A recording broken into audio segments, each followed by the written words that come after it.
Today we are meeting Diane Tavenner. So excited. She is the co-founder and CEO of Summit Public Schools, charter schools, 15 of them right here in California and Washington. And she's going to tell us all about how she got into the business, why she wanted to become an educator, what she imagined, and how she has created it for so many students to excel and be happy and fulfilled. We're also going to find out what her advice is to parents on how to help their kids in this journey. Diane Tavenner is here with Beyond the Book with Julie today, and I am so excited to have you here with us. Thank you so much for coming down from the Bay Area to talk to us about Prepared, what kids need for a fulfilled life. Thank you so much, Julie. I'm really excited to be with you today. So let's get right into it. Great. You set out in education. You thought that it would be a great field for you to get into to mitigate some of your own experiences growing up, which you can all read about in her book. It's really touching and just really heartwarming about some of your experiences. But what then for you did you find when you got to teaching? Yeah, I think that I had an experience that is often very common for teachers, which is, clearly teachers are smart enough to know they're not getting into education for the money or the glory or the fame. It's a calling for people. It is a really mission-driven profession. And for me, based on my own experiences as a child, I wanted to help kids who were in really difficult circumstances and for whom school was probably going to be the only way out. And what comes with that, I think, when you're really young is a bit of this like savior mentality. And so the hard lessons I had to learn early on was, number one, you can't save kids. You can't like put them in a bubble and protect them and save them. And two, probably more importantly, they don't want you to save them. They actually want an opportunity. So what they want is they want you to empower them, to give them an opportunity. And once I reflected on my own life, that's what I wanted. I didn't want to be saved. I wanted an opportunity. And so when I sort of had to go through the painful process of shifting, what does that mean for me now as a teacher? What do I do differently every day? And I think a lot of teachers who start out that way don't make it in the profession. They don't make that switch, and it becomes overwhelming and drowning and unfulfilling. And I'm glad that I did, obviously. But that was the big switch for me. But in your day-to-day as a teacher, you would see so many students. You were working in high school. You worked, you started out at Hawthorne High School, and then you moved on to Mountain View. And you found that no matter the demographics in the public school system, you just didn't have enough time, right? Right. And what was that like, as a teacher? What more were you wishing you could do? Yeah. Well, and I think you bring up a good point, because if you are a teacher and you're working in schools, you know this to be true. The school and the system's not working for all kids, full stop. And it's not just kids who are in under-resourced or poor schools in low-income communities. It's not working for a lot of kids in our most affluent communities. And it's quite frankly not just public schools all the time. It's not working in a lot of private schools for kids too. And so you start to realize that the way we've designed it doesn't work for all kids. And in fact, it doesn't work for a majority of them. Right. And so when I sort of shifted to this, like, what would it look like to give every child the opportunity that they deserve? You have to really start peeling back and thinking about all the things that aren't working for kids and how you'd have to do them differently. And so some of it is time, but the reality is time is a finite resource, and I have no power to change the number of hours in the day. We have played with extending the school experience for sure in my schools, but even that is not that dramatic. And so it's really about like, what are we doing with the time that we have with kids, and how does that look different? And our schools, the majority of schools in our country, and quite frankly in the world, because the world follows the US, at least on this, at least for the moment,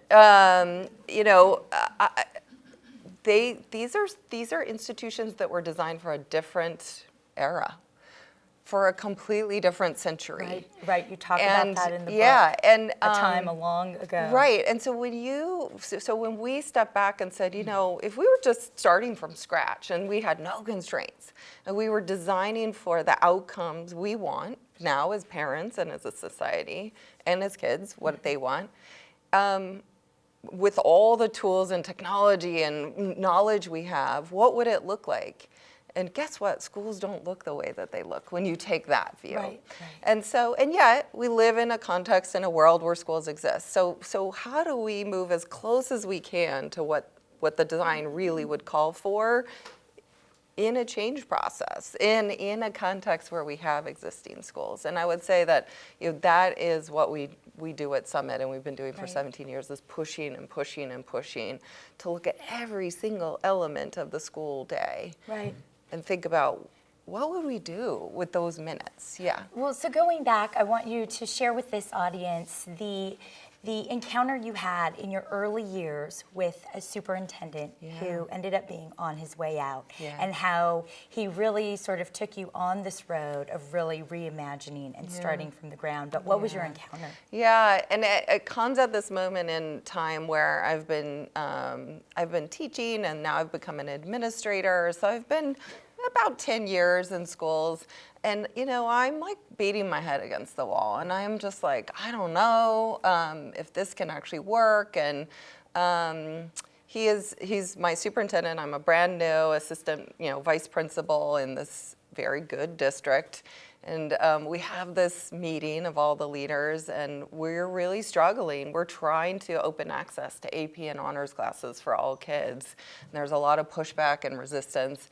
And I suggest in this meeting that we have a town hall, and we just explain to parents the science behind it and why we think it works, why we think it's best for all kids. And he publicly shames me in this meeting and says, that's the dumbest idea I've ever heard. And I'm a little stunned, and kind of all the other administrators look at me and go, yeah, be quiet. You don't know what you're talking about. Well, a couple of weeks later, he actually invites me to lunch, and to apologize and say, I'm retiring, and that encounter with you made me realize it's time for me to go, because I don't recognize myself. That's not why I got into this. That's not who I am. And in that reflection, he says to me, if I had to do it all over again, I would start from scratch. And it was at a moment in time where charter schools were very, very, very nascent. Most people didn't even know what they were. There weren't very many. Super risky. No one knew what would happen. I was in my role trying to do what I could do. And that idea of starting from scratch really stuck with me. Right. Because I looked at him and thought, I don't want to be there. I don't want to be there in 20 or 30 years. And so I only have so much time. What can I do to actually have impact? Right. And so when the opportunity came up, I took it. And so the way this opportunity came up, you touch on in the book. Yeah. But basically, did I read this right? That it was a gentleman over in Atherton, a very affluent community like San Marino, who was helping somebody in high school, realizing that they were graduating high school, but not eligible for a 4-year university in California. Yeah. And he was stunned. And it wasn't his own child. He was helping somebody else, and he decided to go and start a foundation with friends in Atherton that would directly contribute to this school. Yeah. Chris Bouja is one of what becomes many, many parents, and he technically lives in Portola Valley, but it's pretty much all the same. Portola Valley, Woodside, Atherton, a group of parents from those very affluent communities. And he starts by, he's just sort of has his world rocked by working with this one kid, and he just can't believe that it's true. He's a data guy, so he starts then digging into the data and is just like, I can't believe this. And so he puts this little ad in the middle school and elementary school, it's a K-8 district, parent newsletter that says, is anyone else worried about high school? Do you want to get together? And it's in December, so everyone's super busy, and 30 people show up the first night, literally, to talk about this. And, twice as many said they wanted to come and just couldn't. And from there, this group of parents starts to build and grow. By the time I encounter them, there's hundreds of them. And they have organized themselves, talk about doing their research and their discipline. I mean, they were, a lot of management consultants and all sorts of people with lots of skills that they put to work, committees and groups and everything. Incredible. And really dug in to like define the problem and then figure out what they could do to contribute to it. And so I encounter them as they're on this journey where they've gone through a bunch of different options and finally come to the conclusion, we got to start from scratch. We have to design a school from scratch. And there's this mechanism, and like, let's find a person who can do that, who can design it and lead it. Amazing. And they found you through Stanford. They called Stanford looking for someone, and Stanford introduced them to you. And Summit is born. And I know in the book you talk about sort of the roadblocks you hit, and there were moments of, like anything new, it's a tough road. But you have created a culture of happiness and joy. And, I want to start with you were intentional in calling the book Prepared, What Kids Need for a Fulfilled Life.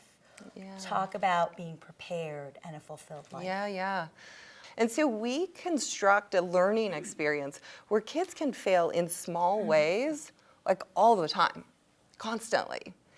Like how? What does that look like? Yeah, well, this one really makes people think that we're a little bit crazy, so hang with me here, but trust me, this is like bears out in the science.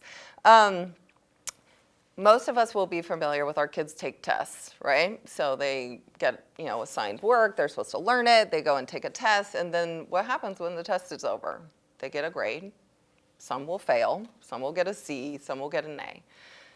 And then that's it. It goes in the grade book, and then we move on.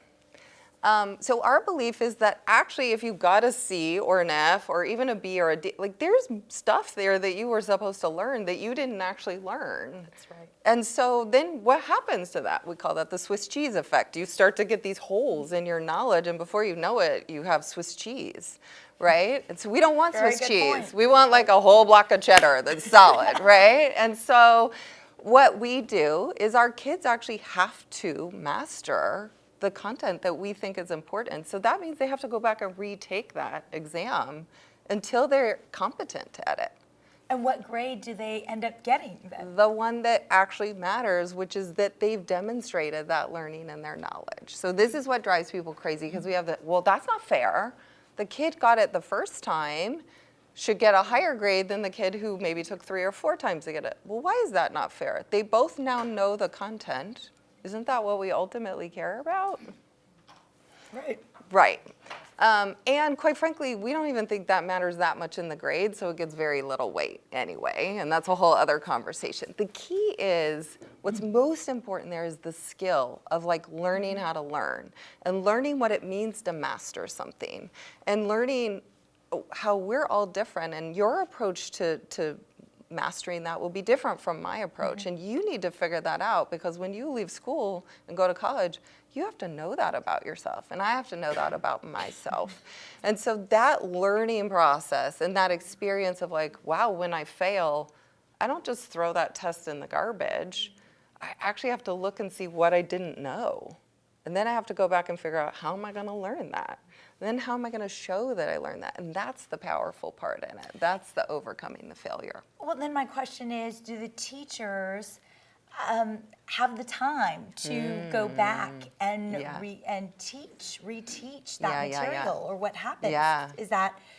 Is that student accountable to go during office hours and learn it? How does that work? Yeah, and so this is, now you're getting into how, when you start to redesign and make the whole system work together, we leverage both self-direction and technology on this front. So these exams I'm telling you about aren't administered by teachers. Class time's not taken up for those because teachers are spending all their time on projects. Like that is where that's where teachers are high value, giving feedback on those skills and working with kids. This stuff can be automated, and quite frankly, a group of like assessment experts are much better at creating those exams than an individual teacher in their classroom. And a teacher certainly doesn't need to have a red pen anymore checking those things off. So the teachers at your school are not creating those exams? No, this is what the platform does, and this is what the curriculum team does, and these are the tools that make this type of school possible. And now. it makes absolute sense that the kids aren't taking the test in class, right? Is that what you're saying? Right. Well, they parts of their day are called self-directed learning time. And so they will choose to take those tests as they need it in that time of the day. So it happens in school, but not while 30 other kids are waiting and doing the exact same thing. Because so what the you need to teacher do, can keep teaching. yes, teaching the projects that are the really meaty part where then they're applying that knowledge. And let's go into projects. Yeah. You have big project-based learning is what your school is known for, and that is what you find really engages and helps kids. Are these projects collaborative? Are they crossed, between English and history and math? How's all that working? Yeah, and so we've started talking about some of it where the projects definitely open and expose our kids. And then even when we talked about them kind of doing the tests, one of the ways we do that is we give them a whole bunch of resources to learn. We say, this is the objective. We want you to learn this piece of knowledge. But here's a whole bunch of different ways you can learn it. And just that choice makes a huge difference because some kids are like, oh, okay, well, that way actually appeals to me more. It makes me a little curious versus that way. Right. So we do it there, but then the big place we do it is in our expeditions. So this is a big redesigned part of our school where our kids spend 8 weeks a year. And they do this, so imagine the stuff I've been describing happens for 6 weeks, and then for 2 weeks they do an expedition, and they do that 4 times a year. And in that 2 weeks, they do an immersive experience.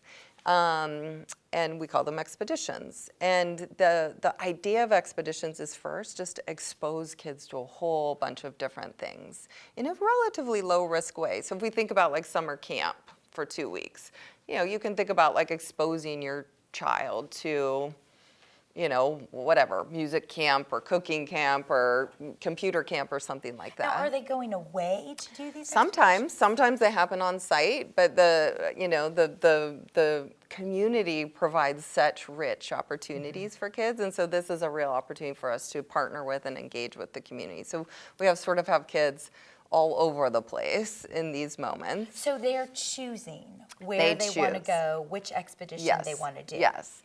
And, we offer somewhere in the 70s number of different choices and opportunities that kids can choose from. And then we also offer the opportunity for kids to design their own. And so we see as our kids do this for a number of years, they're first exposed, and oftentimes kids cast about and they're like, don't really like that. Oh, learned I don't really like that. Sometimes kids are like, oh, I love that from the very first. And then they go deeper. So that is where they start to get to explore. So instead of this testing, they can now pick something and go deeper. And then that's oftentimes where passions start getting exposed. Right. What they really like, what makes them tick. Yeah. That's incredible. Yeah. Really incredible. I know we're kind of getting short on time, but I do want to touch on homework. And you talk about in the book how homework was a struggle for your own son and getting him to do it and all of that. And everyone can read about that in the book. But how does Summit handle homework? Yeah. We have, again, sort of reconceptualized and redesigned. Homework has evolved into a thing where basically if I'm a student, I go to school each day. I don't know what my homework's going to be that night as a general rule. I have a planner. Usually there's rules about that, and I often am copying down what I'm supposed to do and then going home. And if you're a student, your experience is sometimes you have no homework. Sometimes you end up with 5 hours of home. You have no ability to actually plan because you're sort of just the recipient of whatever is happening. We actually don't think that helps kids develop real good skills. We think it compromises family and time at home. And so we prefer to help kids plan and design their own time. And so we don't assign homework. At all. At all. We say to kids, like, this is your project that will last for 2, 6, 10 weeks. And this is all the knowledge you're going to need to use it. And this is our, time frame and sort of these big check-in points. Like, you figure out your timeline. You figure out your plan. Do you want to stay after school and use office hours and get everything done and then leave for the night? Right. Okay, but what about exams? Remember, they're taking their exams in their self-directed time when they choose to take them when they're ready. There's not like you have to take it on Friday. So the project incorporates preparing for an exam. Yeah, and the projects, remember, aren't going to end in exams as a general rule. They'll end in a performance task, a speech, or something like that. And so, like you and I, like you were doing last night, you had this today, right? So you're like figuring out what I'm going to do today. Right. You made your project plan so that you could execute this performance. Right. That's what we teach our kids to do. Right. Yeah. To just live the life they're going to live in the real world. Exactly.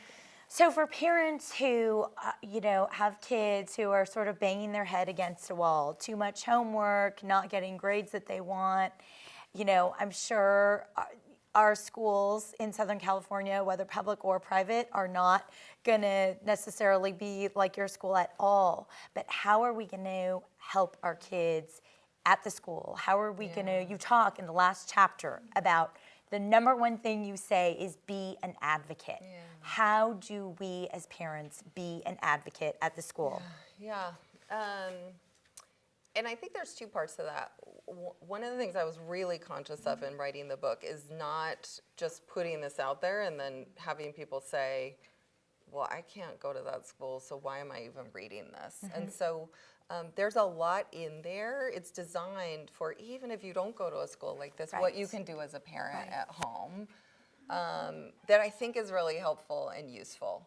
And so I don't want to miss that part because, we've created a whole nonprofit organization called Prepared Parents that's designed to support parents on their daily journey. And one of my incredible colleagues, Mira Brown, is leading that work. She's a mom.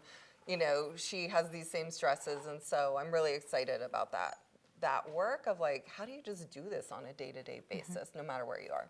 But we have also created another organization called the Summit Learning Program. And we've taken our platform and our curriculum and the professional development and all of that and made it available to any school in the country who wants it. For free. For free. We raised all the philanthropy, so it's in perpetuity for free, and offer it.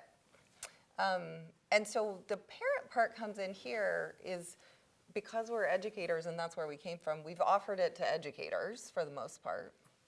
There's 400 schools right now in 40 states who are using it and partnering and growing. But when you say advocate,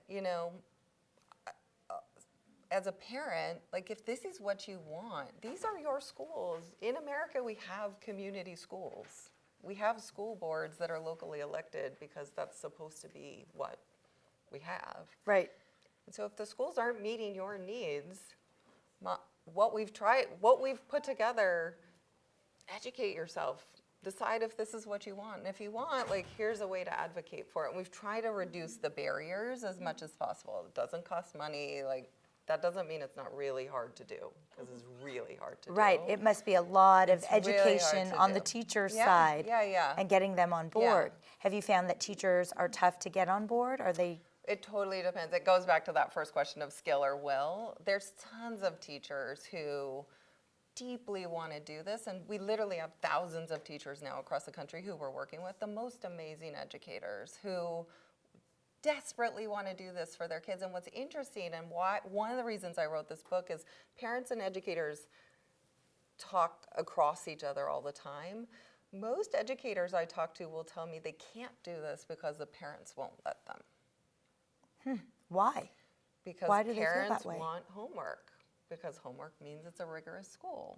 and parents want the blue ribbon, and parents want the valedictorian, and parents want the ranking of the GPAs, and parents can't wrap their mind around a test that you could take again, and that doesn't seem fair. Right. Because we're so conditioned to win and to be the best. And we put a lot of pressure on our schools to do all of those things, which makes total sense. I mean, we have a child that we're just trying to navigate for our child, right? And we don't understand the science of a school necessarily, or the impacts of those things. So we're just trying to make that system work as best as we can. And in doing so, I think sometimes we inadvertently reinforce things that probably we don't want. And that's what teachers and educators hear. Right. Well, I love the balloon example in the book that you'll all have to read, because, you know, as I was reading about this, the thing you do on the first day of school when you bring all the kids in and you give them a balloon. And I love the story so much that you all just need to read it. It's early in the book. And it just really helps me realize the mindset. It's my mindset too. Like, of course you want to pop everyone else's balloon. You want to win. But that's not what your school is about or what you're teaching. And you do it from the very first day. And that's incredible. Thank you so much for being with us.